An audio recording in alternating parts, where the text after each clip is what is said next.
में सुबह के 10 बज चुके हैं और सबसे पहले 10 बजे की 5 बड़ी खबरें आपको बताते हैं। प्रधानमंत्री नरेंद्र मोदी एक बार फिर मध्य प्रदेश दौरे पर आ रहे हैं। ग्वालियर में सिंधिया स्कूल के स्थापना दिवस में पीएम मोदी कार्यक्रम शामिल होंगे। यहां पर दरअसल स्थापना दिवस का कार्यक्रम होने जा रहा है। प्रधानमंत्री नरेंद्र मोदी इस दौरान मौजूद रहेंगे।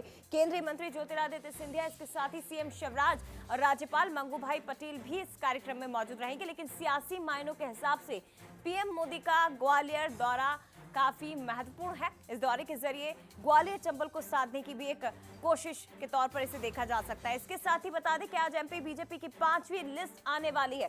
सभी 94 नाम लगभग तय हो चुके हैं, लेकिन 4 से 5 मंत्रियों के लिए खतरे की तलवार है। उनके टिकट काटे जा सकते हैं। 2 दर्जन विधायकों के भी टिकट कट सकते हैं।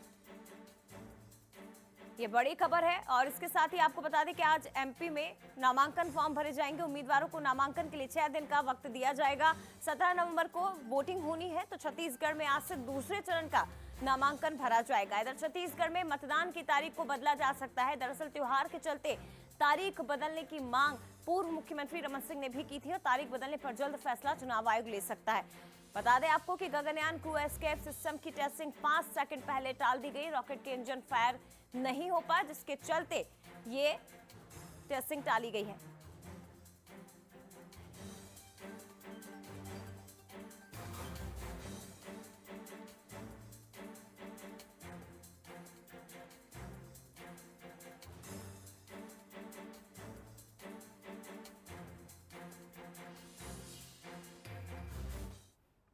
और इसी बीच एक बड़ी खबर सबसे पहले आपको बता दें, इस वक्त की सबसे बड़ी खबर है कि थोड़ी देर में बीजेपी की लिस्ट आ सकती है। इस वक्त की बड़ी खबर, थोड़ी ही देर में बीजेपी एमपी बीजेपी अपने प्रत्याशियों के नामों का ऐलान कर सकती है।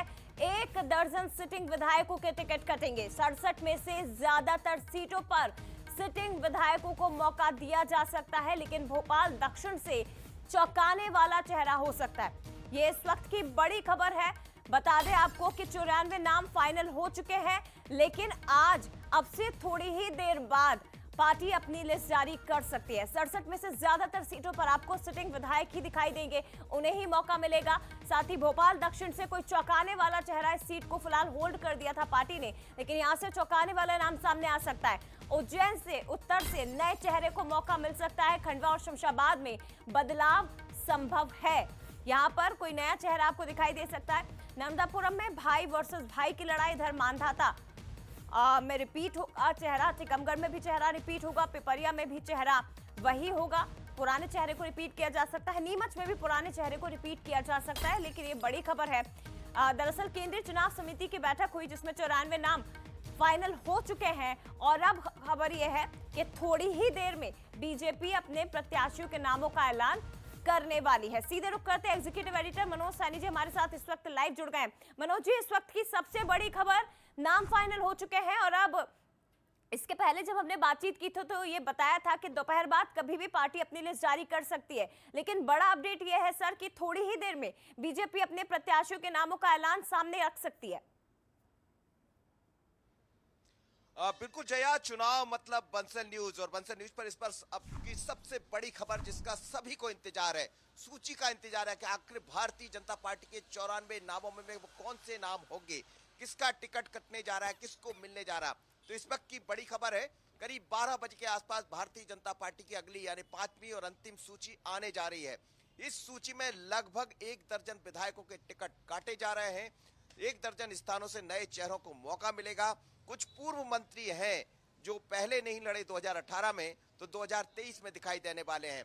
होशंगाबाद यानी नर्मदापुरम की हम बात करें तो भाई वर्सेस भाई, कांग्रेस ने गिरजाशंकर शर्मा को टिकट दिया है। वर्तमान सिटिंग जो वहां से विधायक है, जो पूर्व विधानसभा अध्यक्ष है सीतासरण शर्मा, तो हमें लगता है गिरजाशंकर वर्सेस सीतासरण शर्मा हो सकता है। उज्जैन उत्तर की बात करें तो हमें लगता है पारस जैन शायद मुश्किल में पड़ने वाले और उनकी जगह किसी नए चेहरे को मौका दिया जा रहा है। सबसे चौंकाने वाला नाम जो सामने आने वाला है वो दक्षिण से आ सकता है। जिन नामों की चर्चा थी उन नामों से कोई अलग हटकर नाम यहां दिखाई दे सकता है। यदि हम बात करें टीकमगढ़ की तो टीकमगढ़ में रिपीट चेहरा हो सकता है। शमशाबाद में टिकट बदला जा सकता है। बात करें खंडवा की तो टिकट बदला जा सकता है। उज्जैन में टिकट बदला जा सकता है। मांधाता की बात करें तो रिपीट हो सकता है। आपको याद होगा कांग्रेस छोड़कर भारतीय जनता पार्टी का दामन थामा था मानदाता से रामनारायण सिंह थे, तो उनकी वापसी हो सकती है। इसी तरह कुछ नीमच की बात करें तो नीमच में टिकट रिपीट होने जा रहा है, यानी वर्तमान जो विधायक है उन पर फिर भारतीय जनता पार्टी दांव लगा सकती है। कुल मिलाकर ये कहा जा सकता है कि अब तक की सबसे बड़ी खबर और जो सूची होगी वो चौंकाने वाली होंगी। हम बात करें महेंद्र हांडिया की 5 नंबर से, तो लगभग ये मानकर चलिए कि शायद यही चेहरा फिर दिखाई दे सकता है। उषा ठाकुर बचने जा रही है, जो मंत्री है उन्हें फिर मौका मिल सकता है। बात करें इंदर सिंह परमार की तो उन्हें फिर मौका मिल सकता है। बिल्कुल मनोज जी, लेकिन जिन नामों का आप जिक्र कर रहे हैं सर, 67 सिटिंग एमएलए जिन्हें फिर से पार्टी मौका दे सकती है। शरद जी भी हमारे साथ जुड़े हुए हैं, उनके पास में पहुंचूं उसके पहले सर मेरा आपसे ही सवाल रहेगा। 67 सिटिंग एमएलए जिन्हें वापस से पार्टी मौका दे सकती है, लेकिन पिछली लिस्ट में इनका नाम ना आना, इसके पीछे की वजह क्या है और इन्हें रिपीट करने के पीछे की वजह क्या है सर? देखिए, अलग अलग सर्वे हुए। दरअसल जो केंद्र ने सर्वे कराया था वो मध्य प्रदेश की जो सूची गई थी उससे मिलाप नहीं हुआ, लेकिन कल जब देर रात तक मंत्रणा चली, काफी लंबी बैठक चली, उसके 2 दिन पहले भी एक बैठक हुई थी, तो उसमें लगभग रजामंदी हो गई।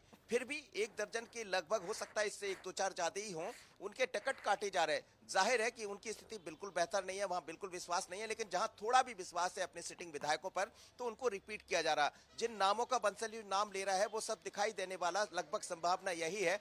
और आने वाले समय में सबसे चौंकाने वाला जो नाम जिसकी हम चर्चा कर रहे हैं दक्षिण विधानसभा से होगा। तो आखिर दक्षिण में ऐसा कौन सा चेहरा होगा, तो मुझे लगता है बंसल न्यूज पर दर्शकों को बना रहना चाहिए। पल पल की खबर हम देने वाले हैं। शरद जी हमारे साथ जुड़ रहे हैं, मैं शरद जी से एक सवाल ले सकता हूँ क्या? जी जी बिल्कुल सर, पूछ सकते हैं, पूछिए आप अपना सवाल। शरद जी थोड़ी देर में शरद जी थोड़ी देर में बंसल न्यूज पर सबसे पहली खबर, सबसे बड़ी खबर की 12 बजे के आसपास सूची आने जा रही है। सूची में लगभग 1 दर्जन विधायकों के टिकट काटे जा रहे हैं, कुछ नए चेहरों को। क्या नर्मदापुर की हम बात करें, गिरिजा शंकर शर्मा को टिकट दिया कांग्रेस ने, तो क्या इसीलिए भाई वर्सेस भाई दिखाई दे सकता है? मानदाता से हम देखें तो कुछ नया चेहरा बदलने की जरूरत नहीं है, रिपीट हो रहा है चेहरे। टीकमगढ़ से रिपीट होता दिखाई दे रहा है। मनोज जी, शरद जी का फोन कट गया है, एक बार फिर से हम जुड़ने की नया कोशिश चेहरा उनसे दिखाई दे करेंगे। रहा है। मनोज जी, शरद जी से एक बार फिर से हम संपर्क करने का प्रयास करेंगे सर।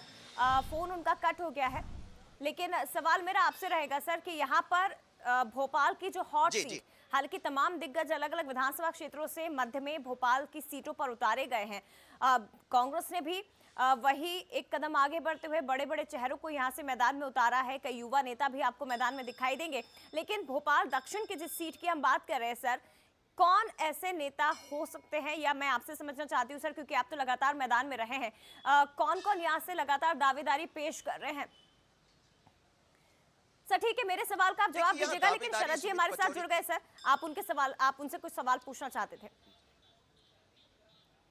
शरद जी, सबसे पहले हर खबर को हम लेकर आए हैं बंसल न्यूज पर। अब से थोड़ी देर बाद 12 बजे के आसपास सूची दिखाई दे सकती। खबरें ये आ रही है कि दर्जन भर विधायकों के टिकट काटे जा सकते हैं, यानी बहुत ज्यादा कैची नहीं चलने वाली है। खबरें ये भी है कि दक्षिण से चेहरा बड़ा नया चेहरा होगा और चौंकाने वाला चेहरा होगा, संगठन से जुड़ा हुआ चेहरा होगा। दूसरी तरफ हम बात कर रहे हैं होशंगाबाद नर्मदापुर की, तो क्या भाई के कारण भाई दिखाई देने वाले हैं? ये तमाम जो नाम है, टीकमगढ़ की बात करें, मानदाता है, या उज्जैन उत्तर से नए चेहरे को मौका दिया जा रहा है। ये माना जाए कि भारतीय जनता पार्टी लगातार जो सर्वे को आधार बनाया उसके बाद मैदान में आ रही और चौंकाने वाले नाम होंगे। शरद जी बिल्कुल मनोज, देखिए सबसे महत्वपूर्ण बात तो ये है कि अब कैंची नहीं चलेगी। और क्यों नहीं चलेगी, इसकी वजह ये है कि चुनाव में बहुत कम समय बचा है और अब मुश्किल से आज हम 21 तारीख की बात कर रहे हैं और 17 को मध्य प्रदेश में निर्वाचन संपन्न हो जाएगा। तो अब ये जो 20-22 दिन बचते हैं, इसके लिए पार्टी नहीं चाहती है कि इन दिनों में वो कुछ ऐसे नए चेहरे प्रस्तुत करे जो न सिर्फ चुनाव की प्रणाली को नए सिरे से देखेंगे समझेंगे, बल्कि उनका उनके क्षेत्र में कितना प्रभाव है, क्योंकि उसके लिए आपको अधिक वक्त देना था। पहली सूची बहुत बढ़िया आ गई थी बीजेपी की, लेकिन बाद में काफी वक्त लगा और बीजेपी जो प्रयोग करना चाहती थी मनोज जी, वो कर चुकी है।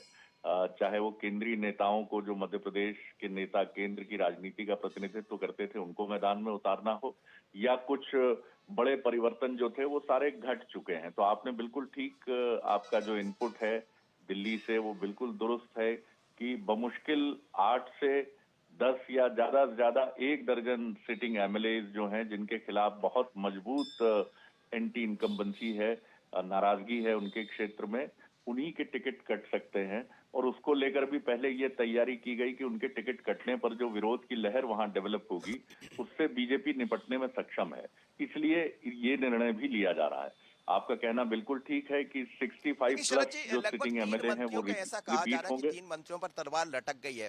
उषा ठाकुर रिपीट होते नजर आ रही, महेंद्र सिसोदिया रिपीट होते नजर आ रहे हैं, इंदर सिंह रिपीट हो सकते हैं, वो भी नजर आ रहे हैं। लेकिन 3 ऐसे मंत्री, हालांकि नाम नहीं लेना चाहूंगा मैं, तो उन पर तलवार लटकती हुई दिख रही। तो क्या ये माना जाए कि एंटी इनकम्बेंसीज की वजह हो सकती है, कुछ नए चेहरों को मौका देना है, ये इसकी वजह हो सकती है? और कांग्रेस की जो वर्तमान में सूची आई, मुझे लग रहा है जो आने वाली बीजेपी की सूची, इस पर भी इसका असर दिखाई देने वाला। शरद जी, बिल्कुल ठीक है। और देखिए, कांग्रेस के टिकट आने पर भी ये इक्वेशन बदले हैं।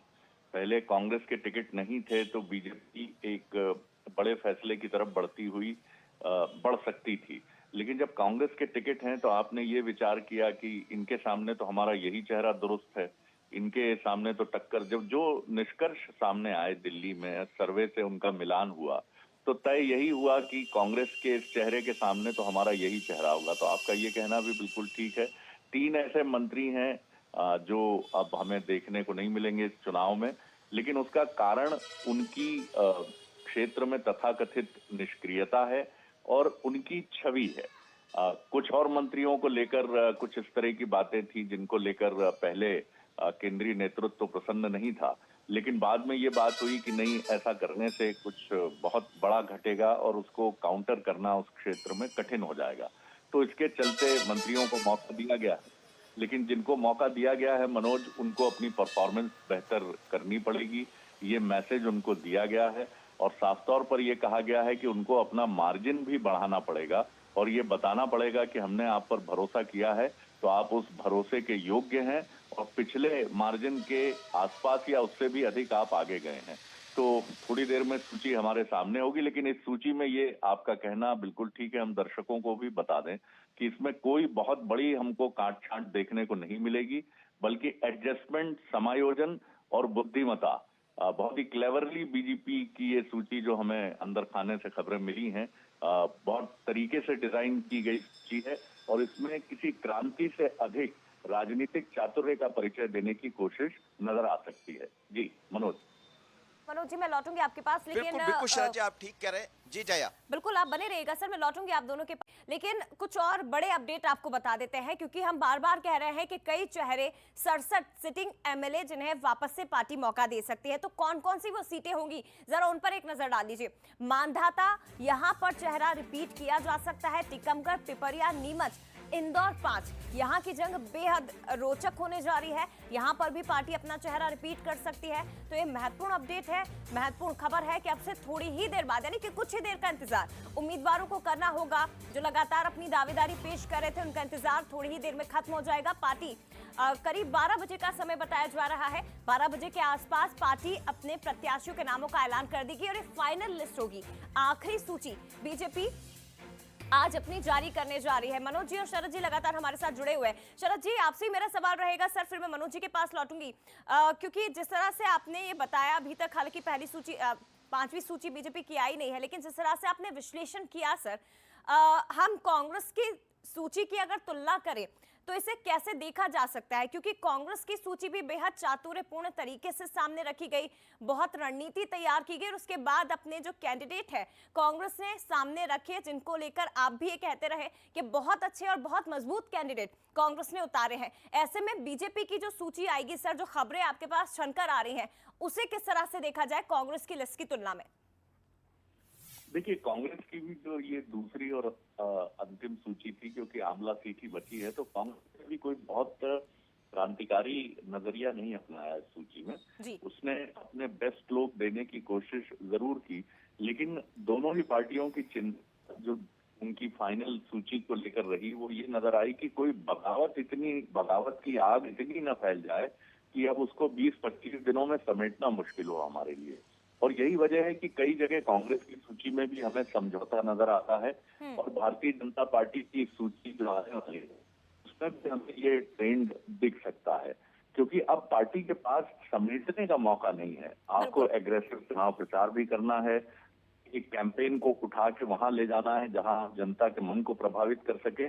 तो ऐसे में वो क्षेत्र में बगावत को समेटना, मध्य प्रदेश एक बड़ा राज्य है, 230 सीटें हैं, वो बहुत कठिन है। इसलिए हमें कांग्रेस भी दूसरी सूची में समझौतावादी नजरिए के साथ नजर आई है और मुझे लगता है कि बीजेपी की ये सूची उसी भाव को प्रदर्शित करती हुई सामने आ सकती है। जी बिल्कुल, मनोज जी भी हमारे साथ लगातार जुड़े हुए हैं। मनोज जी, कांग्रेस की ओर से तो हालांकि एक ही सीट को होल्ड किया गया है, बीजेपी की ओर से इस सीट पर आमला की अगर हम बात करें तो कौन दावेदारी पेश कर रहा है, कौन सा चेहरा हो सकता है? दक्षिण पश्चिम को लेकर भी सर पहले मैंने आपसे सवाल पूछा था, तो ऐसे में ये लिस्ट जो है किस तरह की हो सकती है सर? बहुत महत्वपूर्ण हो जाता है क्योंकि समय अब पार्टी के पास बचा नहीं है और जहां तक मुझे जानकारी, सर आप मुझे करेक्ट करिएगा, 94 सीटें, इसमें से 27 करीब ऐसी सीटें हैं जो पिछले चुनाव में पार्टी हार गई थी। बिल्कुल आप ठीक कह रही हैं। मेरे ख्याल से 22 के लगभग ये सीटें ऐसी है जिसमें भारतीय जनता पार्टी हारी थी और 67 कुल मिलाकर सिटिंग एमएलए है। तो 67 में से 1 दर्जन का तो पत्ता कटने जा रहा है, ये मानकर चलिए। बाकी लोगों को मौका, यानी अधिकांश सिटिंग विधायकों को मौका मिलने जा रहा है। लेकिन इस पर बहुत गंभीरता से विचार किया गया। जो सर्वे आए थे उससे मिलान जरूर केंद्र का नहीं हो रहा था, लेकिन जब तमाम सारे लीडर बैठे तो फिर इस पर विचार किया गया कि क्यों ना ऐसा कर दिया जाए, क्योंकि ज्यादा रिस्क लेने की तैयारी में नहीं है भारतीय जनता पार्टी हो या कांग्रेस। समय बहुत कम है, 21-20 में नए चेहरे को मौका दिया जाता है।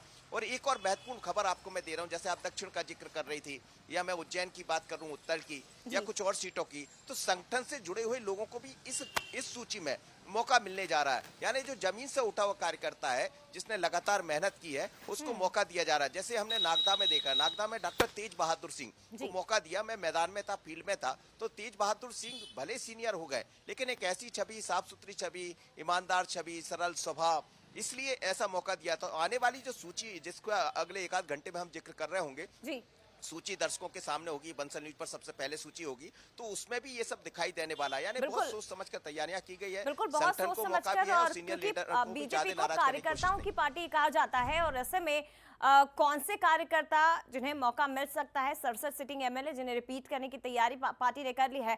लेकिन बहुत चौंकाने वाले नाम आपको सूची में नजर नहीं आएंगे, लेकिन कुछ मंत्री ऐसे बताए जा रहे हैं जिनके ऊपर तलवार भी लटक रही है। वो कौन से होंगे वो सूची में आपको बताएंगे और सबसे पहले सिर्फ बंसल न्यूज पर आपको एक खबर मिलेगी, इसलिए कहीं मत जाइएगा, बंसल न्यूज के साथ ही लगातार बने रहिएगा। फिलहाल शुक्रिया आपका शरद जी, इसके साथ ही मनोज जी आपका भी तमाम बातचीत के लिए। लौटेंगे आपके पास एक बार फिर से बड़ी खबर पर चर्चा जब करेंगे कि पार्टी ने सूची जारी कर दिया।